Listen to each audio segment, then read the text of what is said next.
వి gold trusted gold buyers తాకట్టులో ఉన్న బంగారాన్ని విడిపించి ఈ రోజు ఉన్న మార్కెట్ ధరకే కొనబడును. మరిన్ని వివరాలకు సంప్రదించండి 7710 నా పేరు పులపాక శ్రీనివాస్.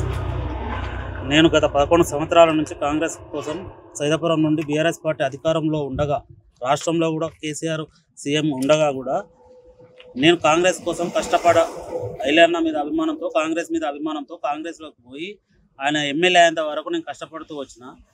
సీఎం రేవంత్ రెడ్డి చెప్పిన ప్రకారం కష్టపడ్డ కార్యకర్తకు సర్పంచ్ టికెట్ కేటాయించాలని చెప్పారు.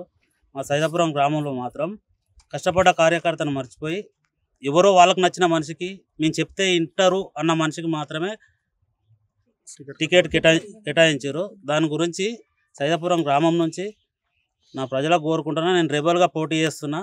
దయచేసి అందరు నాకు ఓటేసి గెలిపించగలరని కోరుకుంటున్నాను. సైదాపురం గ్రామంలో ఎవరికి టికెట్ ఇచ్చినా కానీ నడిపించేది వెంకటరెడ్డి ఉండి దగ్గర ఉండి నడిపిస్తారు. సర్పంచ్గా గెలిచిన వారు మాత్రం నామకవాస్త్రమే ఉంటారు, మిగతాది మొత్తం నేను చూసుకుంటా అని చెప్పి ఐలయ్య గారు చెప్పారు. మరి అలాంటప్పుడు సర్పంచ్గా పోటీ పెట్టడం ఎందుకు? వాళ్ళకి నచ్చిన మనిషికే ఏకగ్రీవం చేసుకోవచ్చు కదా. అట్ట గురించే నేను అది కరెక్ట్ కాదు ఐలన్న గారు చెప్పింది. దళితులను చిన్నచూపు చూస్తారు. వాళ్ళకి నచ్చిన వాళ్ళకి మాత్రం కాంగ్రెస్ పార్టీ నుంచి కష్టపడ్డాలను వదిలిపెట్టి వాళ్ళకి నచ్చిన వాళ్ళకి టికెట్ ఇచ్చుకుంటా చాలా అన్యాయం జరుగుతుంది సైదాపురం గ్రామంలో.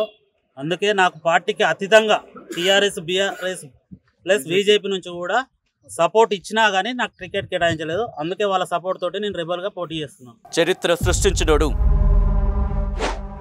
ఇప్పుడు ఆ చరిత్రని తిరగరాయబోతున్నాడు. అబద్ధాల గోడల్ని బద్దలు కొట్టి నిజాలను రాగా మీ ముందుంచబోతున్నాడు. నిజమైన వార్తల కోసం వెంటనే డౌన్లోడ్ చేసుకోండి రా యాప్ని.